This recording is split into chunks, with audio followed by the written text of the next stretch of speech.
Hello, everybody. I hope everybody's having a great Monday. It's not my favorite day. It's the day that I come back from the weekend and just catch up on everything I didn't finish at work last week. Um, it's a good day to get going. If you start your Monday strong, you're going to finish strong. So that's a positive way of looking at a Monday.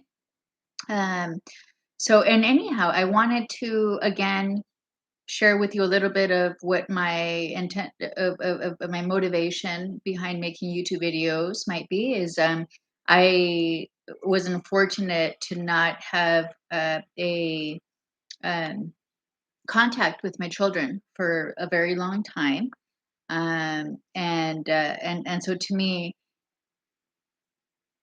it came out of nowhere, really. I mean, I couldn't ever have foreseen that because I thought I was doing. But it's a story that really might actually be sort of um, unusual. Just uh, I don't think the guy that I had kids with is a person that anybody would and me, of course, as well, because I think my family had a lot to do with it, and the whole thing, and it has a lot to do with drugs, and that's something that I have to share a little bit more about in another video. Um, Obviously, is I've mentioned before. Well, I want to create like a whole other video. This is for the parents, by the way. This is not for children. This is for parents that have a similar interest. Hopefully, and my kids too. My kids are actually adults now. My daughter is 20 and my son is 24. My daughter will be turning 21 in 2 months. So they're older, so they can watch these, and this is how I stay in contact with them. Either way, I am going to be talking about that because a support system is so important, and I think that when you have access to creating a video online and uh, not necessarily want to call it social media, but more, maybe social media is kind of broad, but really I am trying to aim more for a little bit more like of a family centric type of message. Although I know a lot of times because I'm drinking or because I use the F bombs, it's not adequate for children. So that's also what YouTube has listed. That was very long winded, and I didn't mean for that because I do want to read. I was a little bit intrigued about the two witnesses recently. So I want to read a little bit on that. It's a subject that I don't feel that people that are keeping up with with Christian lectures and for the Catholic Church is called something else. Um, I don't know if we understand that, but it's like from out of like an action and adventure movie, right? Like it's not something that you're going to be able to digest and absorb. And I feel for whatever reason, because we are kind of desensitized by watching movies, we don't really realize like whatever else could be happening. So we kind of like live in a fantasy world. We don't live in a fantasy world. Well, sort of. We live in somebody else's world these days. To be very honest, we live in Kamala and Joe Biden's world right now, which I think that a lot of conservatives are going to try and fix. No offense, Joe and Kamala. It's not going to work out. It's not you, it's me. Okay, we'll leave it there. Okay, but no, but seriously, I mean, it is. You have to be a leader of the times. You have to be a person that can step up and answer the needs of the call, of the calling at the time. And if you can't do it and you're just really trying to get elevated and ushered through, and like put your like it's just it's not it's it's kind of like, God, if a few years earlier you would have been perfect. It's just not going to work right now. So plus, no, I'm just kidding. Uh, no, seriously, I think that it we do need. I think that I've stressed my frustrations towards both of them as far as ethics and morals go at a very much more sophisticated and higher level, which I don't think that any politician would have been ready to answer to at the time. But the calling starts now, and that's what we have to bill for. And they can be with it or they can't, but that's what is going to happen. So, so the two witnesses is I'm going to read it. It's from the book of Revelation. Okay, so I'm going to try and speed read. So chapter 11, the two witnesses. Then I was given a measuring rod like a staff, and I was told, "Come and measure the temple of God and the altar, and count those who are worshiping in it. But exclude the outer court of the temple. Do not measure it, for it has been handed over to the Gentiles, who will trample the holy city for 42 months. I will commission my two witnesses to prophecy for those 1260 days wearing sackcloth. These are the two olive trees and the two lampstands that stand before the Lord of the earth. If anyone wants to harm them, fire comes out of their mouths and devours their enemies. In this way, anyone wanting to harm them is sure to be slain. They have the power to close up the sky so that no rain can fall during the time of their prophecy.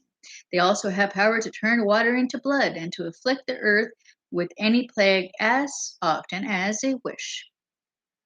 When they have finished their testimony, the beast that comes up from the abyss will wage war against them and conquer them and kill them. Their corpses will lie in the main street of the great city, which has the symbolic names Sodom and Egypt, where indeed their Lord was crucified. Those from every people, tribe, tongue, and nation will gaze on their corpses for 3.5 days, and they will not allow their corpses to be buried. The inhabitants of the earth will gloat over them and be glad and exchange gifts, because these two prophets tormented the inhabitants of the earth. But after the 3.5 days, a breath of life from God entered them. When they stood on their feet, great fear fell on those who saw them. Then they heard a loud voice from heaven say to them, "Come up here." So they went up to heaven in a cloud as their enemies looked on. At that time, there was a great earthquake, and a tenth of the city fell in ruins. 7,000 people were killed during the earthquake. The rest were terrified and gave glory to God of heaven. The second woe has passed, but the third is coming soon. And that's how that ends. So I think one of the few things of this that struck me, but maybe the most, is that the 1,260 days also relates to another 1,260. So I wonder if there's like some kind of like an overlap between what's really going on sometimes, like this might be going on and that might be going on, and there's just like shuffling, and we're living in like in some kind of like chaotic time right now where things aren't necessarily as clear as neatly laid out for us to be able to predict and understand what's happening, and even know like what's out of the unusual. Like there's a lot of unusual. There's everybody's sick because I think the atmosphere is not just only polluted, it's been becoming polluted since the industrial revolution, which was at the turn of the 19th century, right? Was it or earlier late 17th turn of the 18th century, 18th, 18th century. So so now I kind of believe that God has a plan, and his plan involves like planetary alignments, and we recently went through a very heavy alignment between Saturn and Jupiter, which are the two biggest planets. So to me, I feel like that put a lot of strain on our sort of, I guess, ozone and like whatever other cushions we have that protect us. So so I kind of feel like that had a little bit to do with it as well. Plus, of course, there's gain of function, viruses always escaping and that sort of thing. Um, I know, but at the same time, is I think that God is planning with and sending pestilence when He wants to really send something that's like harmful. We're gonna know, like, this was nothing, like, this was like, nurses being glorified and, yes, they rock because they were actually there just in case. Nobody really knew, and you can't ever know for sure. It's like, you know, being there for the unknown was awesome enough. It didn't really matter that it wasn't like the Black Plague and people weren't like turning blue. Not that I know of, at least. I don't think so. I think it's just like seriously, like it's like a breathing problem. Um, at the end of the day, it could have just been like a really bad, because I mean, come on, we had SARS not that long ago, and SARS like hit us here, and we were like, huh, like, okay, maybe most of us have asthma. I don't know. I have asthma. I know that I can. I like sometimes I don't even have to breathe. Like I'm just like I'm kidding. I don't have to breathe as hard as some people, which is why I don't exercise enough either. I should definitely get out there again. Okay, so that kind of it struck me. I was like, oh, okay, but at the same time, is let's be open to to these kinds of things. Like I a lot of times is things are, we think, just cross our mind. They just, but they're going to cross our mind in ways that are like a little bit more vivid, like vivid dreams or whatever. But it's going to involve a clash between good and evil, and there's going to be people that are like tormenting. I mean, hope it's not me, but if it is, I'm gonna be living in 3 days. I'll be like, yeah, there is. No, but really, I mean, let's be open to it. So this is what I wanted to share with you, just because it's, I just want to start kind of like processing this, because for at the very least, what I can say, what I've learned from listening to various preachers, is that this is supposed to happen before, like, the rapture, like any other end time stuff. So let's just kind of like keep that in mind. And now I wanted to read to you, because I quickly read the the sermon for today. This is from the Catholic Church.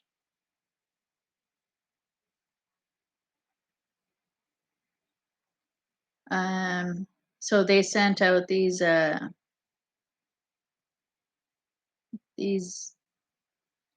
daily readings, like they have as their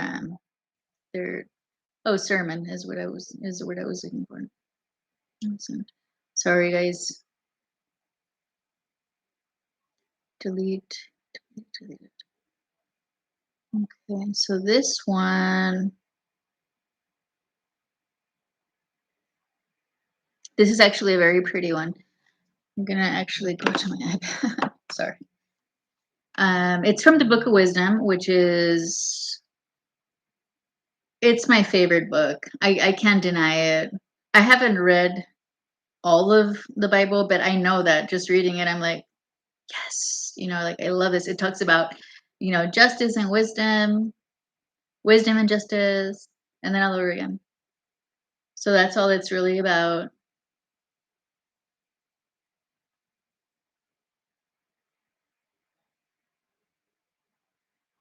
Um, I accidentally,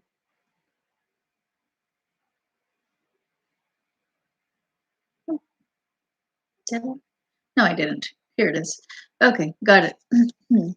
Okay, so this is a reading from Wisdom, Wisdom chapter 1, verses 1 through 7. Love justice, you who judge the earth. Think of the Lord in goodness and seek him in integrity of heart, because he is found by those who test him not, and he manifests himself to those who do not disbelieve him. For perverse counsel separate a man from God, and his power put to proof rebukes the foolhardy. Because into a soul that plots evil wisdom enters not, nor dwells she in a body under debt of sin. For the Holy Spirit of discipline flees deceit and withdraws from senseless counsels, and when injustice occurs, it is rebuked. For wisdom is a kindly spirit, yet she acquits not the blasphemer of his guilty lips, because God is a witness of his inmost self, and the sure observer of his heart, and the listener of his tongue.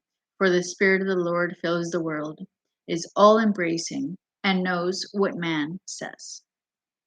And that is so true. Have you often felt like, well, God only knows my heart. Well, like God knows what I was trying to say, and you can't necessarily articulate what you're trying to say. Well, this is exactly what this passage is conveying is God knows what you're trying to say. So don't even worry about it. He knows your heart, and it's going to be okay. And it's also um I love it how wisdom is like in the feminine sense, like it's a she, and it's always like, but I always put God in charge, and God is going to be the one who decides and passes the final judgment. Like, so wisdom has nothing to do with a final, with like a judgment on your soul. It has more to do with your eh, ability and being in the moment of introspection and reasoning and using wisdom and trying to at least attain a closeness to what God might want of you, so that you're not judged. So it's kind of like like a precursor, like a good thing before God comes. Like, thank you, wisdom. Okay, so I think as far as politics, I did want to say, oh, hang on. I filled this one up today. Yeah. So our friend, Mr. President Barack Obama, I decided to be polite going forward. And he he seems to claim, I'm still trying to refine my whole conjecture and the way I carry myself and et cetera and et cetera. Either way, I'm gonna sound angry and annoyed. Okay, just leave me alone about it. He thinks that he has more than he needs, but he wants equity for everybody. But like one like immediate solution would be to just give everything up. Like, just why don't people just take like a pay cut? Why don't they take a salary cut? Oh my god, everybody's like, oh my, like the unthinkable. Like nobody can even like fathom that. That's so like you were so I don't even know what the word is. Like, we want people like to be in the competition, because we don't want anybody else to not have what they earned. Like, that's great. Super. Let's just keep, so we're just gonna keep up with the competition. So nobody wants to like think like, oh, you have to give everything up,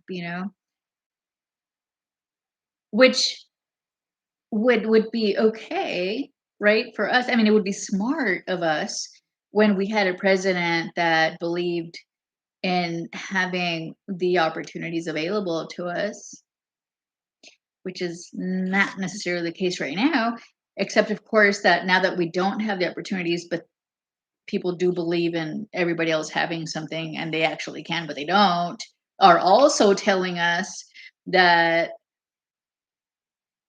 we have to not like, not enjoy the,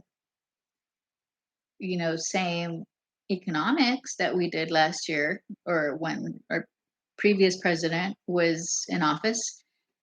It kind of like there's like a total mismatch. Like, I'm sorry. Did you just hear yourself? Because so I also went. I was gonna just randomly open my book of Aesops. I learned how to use that for. This is my book of Aesops, and we're gonna read in a quick Aesop. Okay, so let's just see how that goes. I just went right to the lesson, and I thought this is great. Okay, so the dog, the cock, and the fox. A dog and a cock, who were the best of friends, wished very much to see something of the world. So they decided to leave the farmyard and to set out into the world along the road that led to the woods. The two comrades traveled along in the very best of spirits and without meeting any adventure to speak of. At nightfall, the cock, looking for a place to roost, as was his custom, spied nearby a hollow tree that he thought would do very nicely for a night's lodging.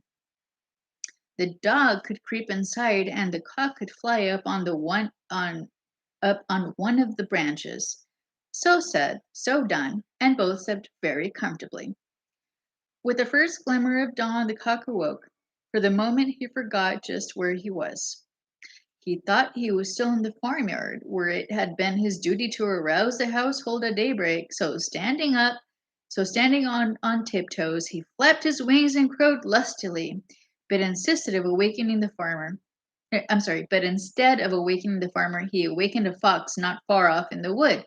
The fox immediately had rosy visions of a very delicious breakfast.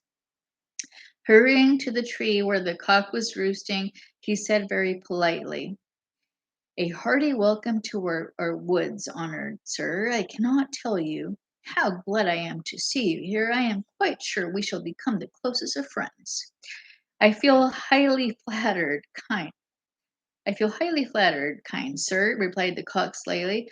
"If you will please go around to the door of my house at the foot of the tree, my porter will let you in." The hungry but unsuspecting fox went around the tree as he was told, and in a twinkling the dog had seized him. Those who try to deceive may expect to be paid in their own coin.